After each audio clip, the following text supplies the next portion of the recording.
The Indy 500 is on this week in iRacing, and it's arguably the biggest single driver special event of the entire year, and it's making a return this year after a few years of hiatus due to motorsport games related reasons. It's a really hard race to win, but it's something that I believe everyone on iRacing should attempt at least once. So today I'll be answering some of the big questions about the race, like how do I qualify, what do I need to do to win, and most importantly, what is the weight jacker?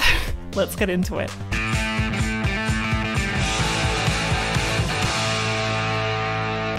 The Indy 500, if you've somehow missed it, is a 200-lap race around Indianapolis Motor Speedway in the IR18 Indy car. It's fast, it's furious, it's a draft race, and often it goes down to the last corner to decide who wins it. It is arguably the biggest motor race, potentially biggest, it's the biggest single-day sporting event in the entire world, and it's huge in sim racing as well. It's open to everyone on iRacing who has a D level 4.0 safety rating oval license. This year, qualifying for the races will actually happen separate from the race sessions themselves, from May 28 to May 31, with sessions happening every hour through the week. And then the races themselves, the Indy 500s, will happen on the 1st and the 2nd of June. There are 8 total slots, so 8 time slots you can pick to race. There are 4 fixed races and 4 open setup races. Historically, the Saturday 13 o'clock GMT open race is the broadcasted, the main race. So each split has 33 drivers in them, and to work out who's actually in each split, this race goes off qualifying time. Qualifying is an average of 4 back-to-back lap times, and I'll get into it in a little bit, but it's like the coolest qualifying session for the entire year. Because qualifying goes off lap times, if you qualify well, you'll be in the higher splits, potentially top split. And if you qualify badly, you'll be in a bottom split. And if you don't qualify at all, you'll be below all those splits based upon your iRating. It's one of the few races on iRacing that you can actually qualify into top split or really high split with a really low iRating, which is pretty cool. But anyway, let's get into the racing for starters. And firstly, I'll go through quickly how to drive Indy. Indy is a rectangle. It's got 2 big straights and 4 corners. In clean air, in both race and qualifying trim, the entire track is flat out, but in the race, you'll have cars in front of you, and there is a huge amount of dirty air in the Indy 500, so you'll have to lift to counter the understeer. We'll get into lifting in a second, but it's actually quite difficult to race. Another thing with the track is it looks symmetrical, but it actually goes slightly downhill into the first corner and uphill into turn 3. So you'll often find turn 3 is slightly easier than the first corner because you're carrying less top end. To drive the track though, it's pretty straightforward. You'll want to enter each corner near the wall and then take a nice wide arc into the corner, getting your left-hand wheels just over the white line, and then you'll exit up towards the wall and don't touch the curbs. Also, don't touch the wall. It's very obvious, but Indy cars aren't like stock cars. If you do hit the wall, you'll likely bend something and it'll probably be race over. So this race is often kind of a setup dependent race. There are fixed races and open races, but in the open races, you'll mainly be changing kind of aero settings and stuff. You can change all sorts of settings on the car, but I think mostly you want to play with the wing angles and the wickers and on the front and the rear to find the best balance. It's important to make sure that the car works well in clean air so you can, win the race if you're at the front, but you do need to make it able to turn in the dirty air behind other cars. If you can't pass any cars, you're probably gonna have a very bad day. So that balance is quite hard in the open setup races. In the fixed setup races, the setup is mostly fixed, but you can change pretty much everything that's adjustable by the driver mid-race. This opens up things like the roll bars, the engine maps, and also the weight jacker. I'm actually not the biggest fan of the fixed setup race not being completely fixed. I miss when it was like actually hard fixed and it was like a level playing field for everybody.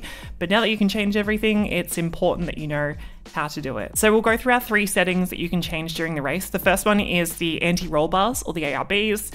The higher number is stiffer and the lower number is softer. You'll generally want it really stiff in the front and soft in the rear, but you can play with it as the run progresses. If you want more front turn, you can go softer on the front bar. And if you want, you can also stiffen the rear bar as well to kind of make it rotate a bit. It will load the front tires more if you do soften them up, so make sure you do it in like moderation. Don't overload the front tire, but that's what I'd kind of play with for starters. The other main thing that people play with at Indy is the weight jacker, and I know it's something completely different, especially coming from a road background. It's only used on the ovals in the IndyCar, and it's actually really useful at Indy. I'm not an engineer, so all this information is just based from myself as a sim racer doing this race a couple of times. But basically the weight jacker raises and lowers the rear right suspension. You can actually see this in iRacing. When you change the weight jacker setting, the rear right of the car actually goes up and down, which is really cool in the sim. And it goes between -20, which is the rear right at its lowest, and +20, which is the rear right at its highest point. What does this actually mean in the car? Well, by raising the rear right suspension, you're putting more load into the front left wheel, kind of crossfade, which is pushing it into the ground. This means that the higher the weight jacker, the more front end grip you'll be giving yourself. I'll go into my personal strategy of adjusting the weight jacker in the race, because you want to do all sorts of stuff when there's cars in front of you. But basically, if you want less turn, you lower the weight jacker, but if you want more turn, you'll raise the weight jacker. The other in-car setting you'll play around with is the engine map. Basically, this decides how much fuel the car uses. Map 1 is using the most fuel for the most power, and maps 2 to 5 progressively use less fuel, with 5 being the least amount of fuel. It's also worth using map 8 as well, which is a safety car setting. It uses very little fuel. Maps 6 to 7 change the throttle curve, so don't use those, but really just use map 1 to 5. If you're in the draft and you're hard saving fuel behind other cars, you can sit in map 5 and cruise for a bit, but most of the time you'll just be sitting in map 1 going as fast as possible, and map 8 during your safety cars. Let's get into qualifying for the race. Qualifying takes up in the week leading up to the race, and you want to make sure you complete all 4 laps as fast as possible. In open, you'll want to trim your car with as little error as possible, and you want to have a feel in practice and see whether it's loosening up and getting oversteer as the run progresses, or if it's kind of tightening and getting understeer as the run progresses, and you will want to manage the weight jacker over the run to counter this. Another fun thing in qualifying is that by raising the weight jacker, you're actually raising and lowering the rear wing and also the diffuser. So by lowering the weight jacker, you'll be bringing the rear wing and the diffuser kind of out of the air. You're causing the rear wing lower in the air, and this causes less drag and will actually make your car go faster in a straight line. In real life, you'll see drivers wind the weight jacker all the way to the negative in the straights, and then it'll return it back to their normal setting for the corners. It's worth trying this in iRacing and seeing if you can get it to work. I've actually tried this a tiny bit in the last week, and I didn't see much of a difference, but it's worth giving it a go because that's what they do in real life. Otherwise, feel free to have as many goes as possible in qualifying. There'll be sessions every hour, and it's one of the few hot lapping, true hot lapping contests in iRacing for the year. So if you're into it, try and get into the top 33 drivers in the world. I did it once in the fixed setup race in 2020. I was sweating the whole week, and I made it in the top split. It was my crowning achievement, but yes, good luck yourself. So now that you're qualifying, let's get into racing, and you'll be lining up on the grid ready to send it for 200 laps. And for starters, it's probably worth going through some IndyCar rules if you've not done an oval race or an IndyCar race before. In iRacing, we won't have a 3-wide start for this race, which is honestly probably for the best, knowing some of the driving standards. So the main start is 2 wide, and every safety car restart is only single file. The main thing to be aware of in IndyCar is that like most oval, you can't pass the car in front before the green flag, and once the green flag is out, you can't pass them on the inside or left-hand side. You can only pass them on the outside before the start-finish line. Another rule to remember is that unlike NASCAR, there is no green-white checkered finish. So if a crash happens on lap 197, the race will finish under caution. So it's kind of like musical chairs near the end. You want to make sure you're leading as much as possible because the caution could come out at any moment, and whoever is leading then wins the race. I recommend starting these races with about 0 on the weight jacker, just like really balanced, because it's sometimes a little oversteery on new tires. But once you're through the first couple of corners, you'll start dealing with dirty air from the cars in front, and it's an absolute killer. Behind the other cars, you'll lose all your front end grip, and it's really, really easy to understeer into a wall. My recommendation to fix this is to try and lift really early into corners. What you want to do is like lift nice and early and just roll into the apex of the corner and then slowly pick up the throttle. I see a lot of people new to Indy just like drive the car in super hard to the apex and then realize they're heading towards the wall and just like rapidly lift and try and wipe off all their speed and almost crash and just lose all momentum. So I'd try and counter your understeer as early as possible into the corner. Another tactic is to try and avoid the car in front. because the dirty air is stopping you from turning. If you can run an alternate line to what they're doing, you'll be able to get more front end grip. So if they're running low, maybe run a little bit higher up the racetrack through the corners, and vice versa. With the weight jacker, this is where I often play around with it a lot for the balance of the car to give it more turn. At the moment, I'm finding like on the fixed setup that I'm running in clean air about 0 weight jacker, but then when I start to get understeer, I'll start to dial up the weight jacker up till the maximum of about 10 on the weight jacker when I'm hard behind the car in front.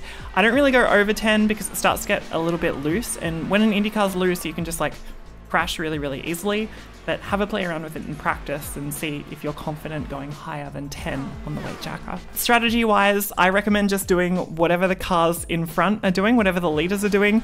But if you do fall a lap down, which is easy to do because it's a really long race, what you should do if there's a caution is if they're all pitting, make sure you stay out so you can get your lap back. But otherwise, I just do what they're doing. You want to run long stints as much as possible and really start to like think backwards from the end of the race if you want to, you know, cut a stint short near the end. 200 laps is a really long way around Indy. The first 100 laps are like just cruising, keeping your car straight and staying on the lead lap.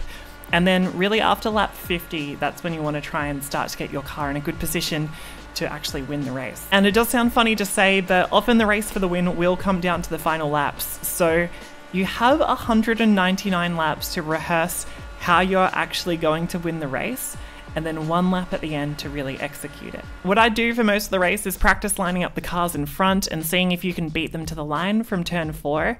Alternatively, you can try weaving and breaking the toe of the cars behind so you can see what it would be like if you led out to the finish. But yeah, I recommend working on your plan as much as possible, because once you get to lap 200, you want to be near the front with a clean race car, you want to know what your plan is, and you want to execute it as best as possible. You should have done the pass for the lead like 5 times already in the race, so you know what you're about to do, and then set up your opposition, put them exactly where you want them, whether that's like leading going down the back straight, or if you're in the lead, put them there, make sure you're in the position that you want to be, and then execute and win the race. It's a really hard race to win. I've done this many times. It's easy for me to say, I've never won a full Indy 500. I've won a bunch of like official races this week in preparation, but like I've never actually won the full race. The closest I've got is I led going into the final laps. I led the Indy 497 and then I ran out of fuel. So